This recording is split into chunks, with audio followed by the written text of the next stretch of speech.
Great to have you back on the show. I am not only excited to have you back, but I'm also excited for the reason. We've got a brand new song from you guys we get to play this week for the first time called Until the Night's Gone. Super excited to talk about that and just kind of what you guys have been up to since we chatted last. Yeah, man. Well, we've been up to quite a bit. We have a different lineup. We have new music coming out, tons of tours. So it's kind of been a crazy ride. But yeah, I'm super excited to share this new song. Excellent, excellent. Well, before we get into the song itself, let's talk about this whole lineup change. I mean, the art, at least for the single, has just you and somebody else on the cover. So are you officially now a two-piece, or how's that working? Yeah, we are officially a two-piece. So we're a duo. We do still have drums live, and Okay. so we have a good friend playing drums for us live. But for the most part, all the programming, all the writing, and just the overall parts of the band are done by my brother and myself. Okay, okay. So you ran everybody else off because no one else could take you but your brother. I see how it is. You know what's funny is, so this isn't even the original brother that was in the band. So I ran even that brother off. So Wow. yeah, this is a whole new brother. Luckily, my parents gave me a few options. So I was just about to say, I was like, you just made one materialize. Man, that is fast work, dude. oh man, yeah, I, I know, man. They're growing up, and normal non-band life, it was very appealing. So Yeah. I had to go for the next one. Like, hey, bro, you haven't tried it yet. You want to try it? Oh man. so So how does that make the duties shake out in the band? I mean, what are you doing? What is your brother doing overall? yeah, so well, his name is Chase. And Chase has actually been a part of the behind the scenes of Graceful Closure for pretty much since the beginning. Okay. Chase does videography, he does photography, just overall production. He plays synthesizer and he programs sound. So Matt, our old keyboardist, they would actually team up together and they would create a lot of the sounds we're using. So Chase was kind of already doing a lot of behind the scenes, just kind of helping as appropriate. He was touring with us and like kind of taking care of the visual aspect of the band on social media and stuff. Mm-hmm. So in a way, he's still doing that. We're bringing on some more people to help us behind the scenes since now he's on stage, and so he's limited to when he can operate a camera. But yeah, he's kind of always been on it. So he does a lot of the synthesizer, the production aspects in regards to that. I do a lot of the drum programming and songwriting and the melody aspect, and then live we kind of both play back and forth on various instruments, and we both sing and we try to sound cool and all of that stuff. Okay, I gotcha. So, So with this lineup shift, has that changed? Do you feel the sound of Graceful Closure as well? um, I would say in a way, yeah. I mean, you'll hear it on the new song. This is a Mhm. song that we did together. So, but at the same time, I feel like since he's kind of been behind the scenes for a while, and because I'm still like the primary songwriter and singer, I feel like in a way it just more sounds like it's developed rather than changed too much, if that makes sense. Okay, okay. So maybe an evolution and a shift, but not necessarily something that Yeah, people who have been fans before are going to listen to and go, "This is not the band that I signed up for." right. Most people wouldn't even know the difference. I think it would just sound like it's a new album, so they have a little bit of a different take on what's going on. Right. Okay, I gotcha. I gotcha. So now, why is "Until the Night's Gone" the first single? I don't think I've ever asked anybody that before, but why did this one rise to the top as the one that this is what you wanted the next step to be for Graceful Closure? Yeah, that's a good question. So we've been writing a lot of music. I've been doing a lot on my own just over the past couple of years since we released Rev in 2015, and then since Chase joined the band, we co-write almost weekly together. Okay. So we have a lot of songs that we've kind of been looking at. So the way Until the Night, I guess I'll just tell you kind of how it was birthed. So the song in and of itself, really to me is okay. So sorry, I'm like getting tangled up, but No, you're the fine. Netflix show, 13 Reasons Why, that came out, went viral, and then a lot of the like celebrities that have committed suicide or come out about mental health issues and stuff like that. Hmm. And we're connected to a lot of our fans on Snapchat. And at nighttime, I notice the snaps that we get at nighttime are a lot darker. And they have a lot more thought and emotion behind them. And so Until the Night's Gone is like an anthem of hope for that, for those that are kind of struggling with just any sort of depression or frustration or insecurities, and so that's kind of where that song came from. And so it says, "I will conquer, I will stand and fight until the night's gone." And when we went to the studio, we were showing our producer like all of these songs we had written. And what's funny is like the first time we worked with our producer, we showed him a list of songs and he's like, "I don't think these are good enough." Well, that kind of crushes you, right? Right. So I'm like going back to the drawing board and just writing song after song and like pouring my heart into this stuff, and so we go back to the studio and we played him a list of songs and he loved every one of them. Oh So that kind wow. of like, yeah, so it was like kind of like a whoa moment. Hmm. And so I showed him all these songs, and he's like, "Dude, I don't even know which one to start with. These are all amazing." And I don't know what happened, but I remembered writing this song. I totally forgot about it. And I remember I was like, I actually have one more song I totally forgot about. I said, "Let me play this real quick," and then we kind of go from there. And I played it for him, and he just was like, he got like halfway through it. He's like, "Dude, we need to record this like right now. Like this is, I want to share this with people." And so it was kind of like this cool moment where like the three of us, Chase, myself, and the producer, were in the room, and we were just like, let's do this song. So we recorded it, and I don't know, I guess because of the way it happened and kind of the way we're feeling, I was like, I want to be able to share this emotion with people, that we can conquer and that we don't have to wallow in what we're going through, but we can stand up together and make a difference. So that's kind of how the song came about. Nice, nice. Now, you had mentioned that this song was kind of directed at the idea of dealing with kind of I guess mental darkness in a way. I mean, just kind of that depression and emotional um, sadness that people can experience from time to time. That isn't necessarily always just from outside influences alone, but also sometimes maybe you actually have actual depression where it's a chemical thing as well. But um, Sure. did you have anybody that you knew who kind of, I guess, gave a personal angle to this, and more so than just kind of like people that you knew about that had dealt with this? Yeah, sure. So, myself and my brother are actually really involved in our church back home. Hmm. And so, we deal with a lot of situations, just being really close to some of our church people. And then story after story at shows. And so, I mean, I wouldn't feel comfortable necessarily sharing it over the air, but there are definitely some stories that specifically came to mind of people that are currently struggling and people that have overcome it.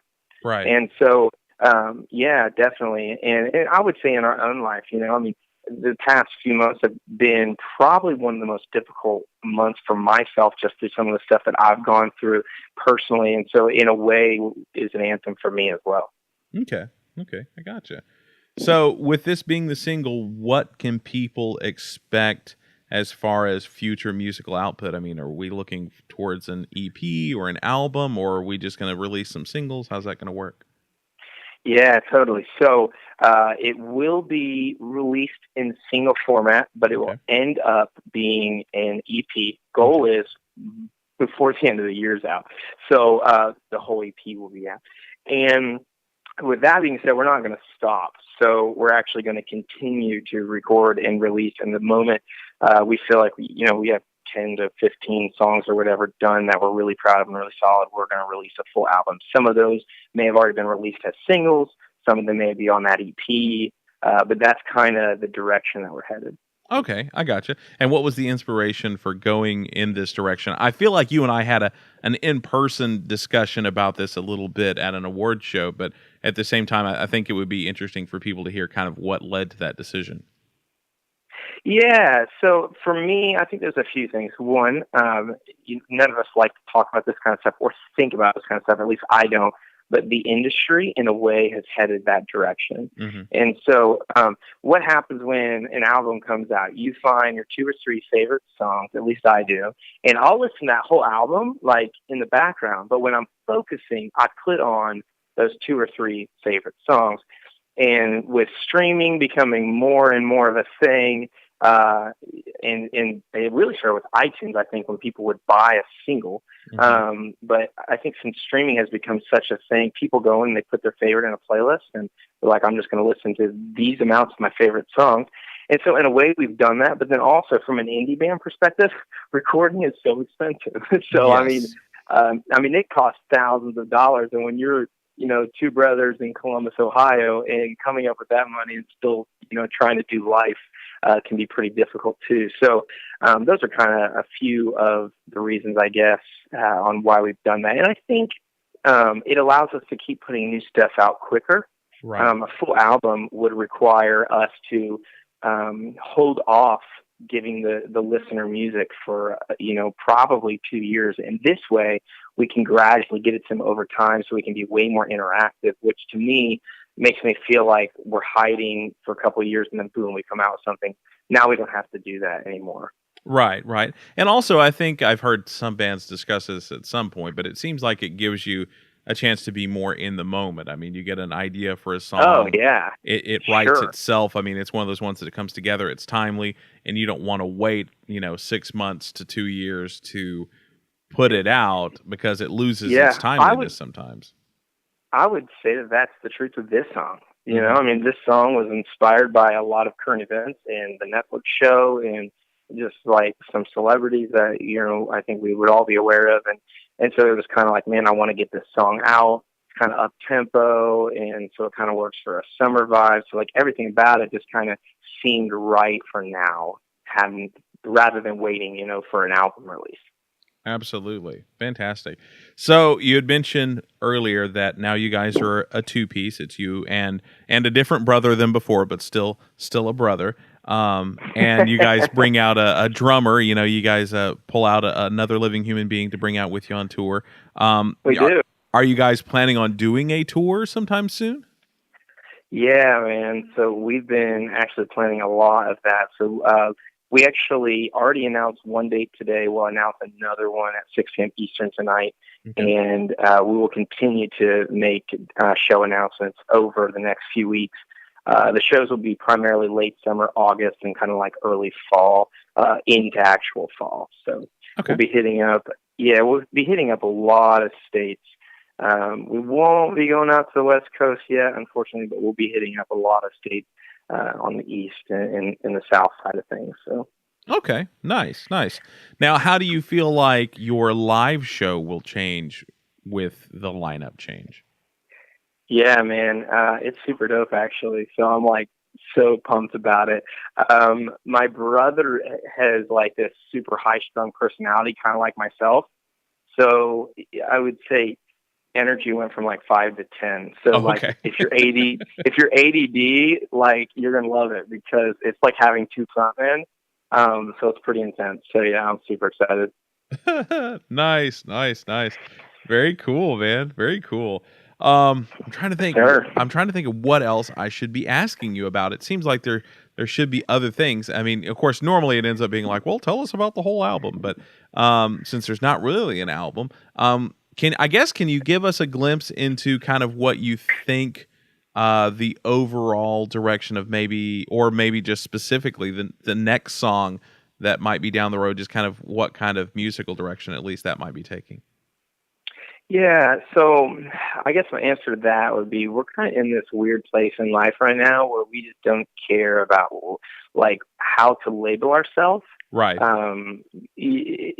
For I think when you're first starting, you're kind of like, what should I be and what should I do? And I think in this new season, we're kind of like, we really don't care about, do people say they're a mix of this band and that band and what genre would they fit in? We're kind of in this weird place where we really don't care. We just want to write what we're feeling now. Hmm. And so we've got songs that are literally like just like hangout songs. Like we're driving in the car with the windows down, just kind of hanging out. And then we've got songs that are like ridiculously thought provoking, and it's like, I don't know, it's kind of a really cool place because like some of the new songs have all kinds of crazy elements. Like we have some hip hop elements in some of the new songs, like that we would have never have done before. But it's like we just don't care, and so I mean we care, but we don't, if that makes sense. So in a way, we're just writing whatever we feel in that moment, and we're having a blast doing it. So excellent, excellent, cool. Well, just a kind of, I guess these would be a little bit more random kind of questions as opposed to being specifically tailored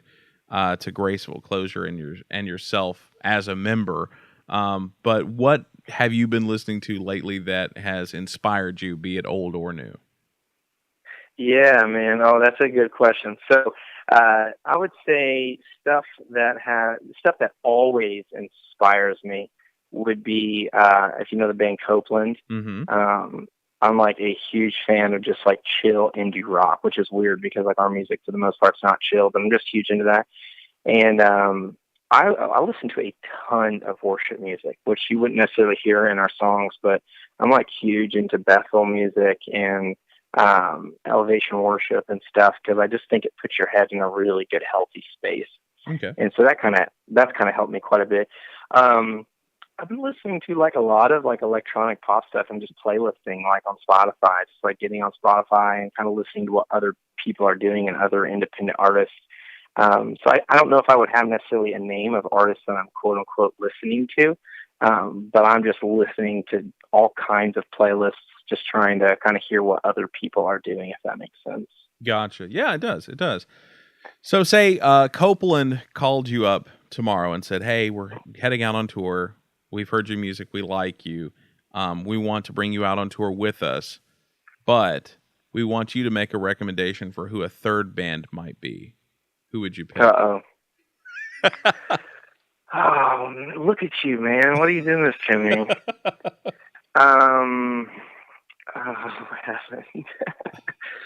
A third band might be some bands that I really like. Okay, so I have some homies in bands that I like. So okay, those would probably be bands that I would look at. Do you know True Slow? I do know True Slow. True Slow's good. Okay. Yeah, so they're from Columbus, Ohio here. And then Tiger Drive is a band that originated from Columbus, Ohio, but now lives in Nashville. Mm-hmm. They're a super talented band. Mute Math would be too big to open up for them, but we would love to play with Mute Math. So right, there's a few. Okay. Sounds good, man. Sounds good. See, and the only reason why I put that twist on the question was normally if I ask a question like that, it's like, who would you just most like to open for? But I already knew the answer to that. So, so I had to go one step further, Got to amp up the pressure. No, I hear you, man. Oh, dear. So now the last time I talked to you, there was some discussion about possibly relocating. Has that discussion continued on your end, or is this something that has been put to bed? Yeah, man. So like the cool thing to do is move to Nashville when you're in a band. So that's something that we've thought about from the very beginning. It's weird though, man. Like every time we get close to thinking it, we're just like, man, but we love not being in the status quo of let's move to Nashville, and we love, being able to build in our hometown. So I would say right now we're in a I don't know state of mind where we're staying put, because our local fan base is growing so big and so fast that it's really cool to be able to be like, hey, we're going to go to a coffee shop, come hang out with us, and have 15 people randomly show up and just drinking coffee with you, and kind of creating a community through the art of the band. So moving to Nashville, where it's just a music city, or not just a music city, but primarily a music city where it's more of an industry and less of a community of fans. So I don't know, that's kind of a weird thing that we're navigating, but as of right now, we're staying put. Yeah. No, I hear you. And I mean, this is not, of course, I live in Nashville. Some people may not know that, but I mean, from what I've heard from several people who or in bands that play in Nashville. I mean, a lot of them genuinely feel like playing a show in Nashville either A is just pressure because it is, like you said, a bunch of industry people or people from other bands. So you kind of it's easy to get in the mindset of feeling judged because everybody's a musician in Nashville. Yeah, no kidding. Or it just turns into this is something that you do as an excuse to hang out with buddies. Um, which is kind of funny because I I can mean, see that. either way, it's kind of funny. But of course, those buddies tend to be the same people who would be at the other ones. But it's like all their buddies who are in other bands who are like, "Well, I'm not on tour right now. Yeah, sure, I'll come to your show." So Yeah, yeah. I mean, it's weird. I mean, going to a show in Nashville is much different than going to shows in any other city that I've lived in, just because Yeah, it's not weird at we all for some play. people to be pointing out like, oh yeah, that's the guy who owns this record label, and oh, see that dude over there, he was our first A&R guy, and oh, that guy's the bassist for this band, and you're just like, what? I mean, it just feels weird. Yeah, we play in Nashville at the High One, July 7th, and there's like we already are aware of like a slew of labels and managers and stuff that are coming out to watch us. So it's kind of like a weird situation because there's going to be like I feel like there's going to be fans in the front like having a solid time, and then there's going to be suits in the back. So like I don't know what to expect, but I guess we'll find out soon. So what you're saying is party up front, business in the back. Mullet show, yeah, it's so solid. Oh man, that was good, dude. Yeah, I was pretty proud of myself on that one. I'm not gonna lie. Oh, I'll take that home. Yeah. Oh man, cool deal, dude. Well, man, is there anything else that you want listeners to know, either about what's going on with the band, or you personally, or what to expect from the future, or anything along those lines? Man, yeah, for those listening, and if you're into Graceful Closure and what we're doing, definitely check out our website. We actually have a street team that we started. We have all kinds of cities involved, and we're trying to create more of a community in each place that we play. Mm-hmm. So if anyone's interested in seeing us live or getting updates, we're updating that before we're updating a general public, just to build more of a community with our listeners. So definitely check that out at gracefulclosure.com. Excellent. Well, dude, thank you so much. It's always a pleasure to get to talk to you. You're a very easy interview, and I always enjoy the opportunity, and can't wait for people to enjoy the new single on a regular basis, and hopefully people will go out and get it soon. Yeah, dude. Thanks so much, Paul, man. I had a good time. Yeah, absolutely.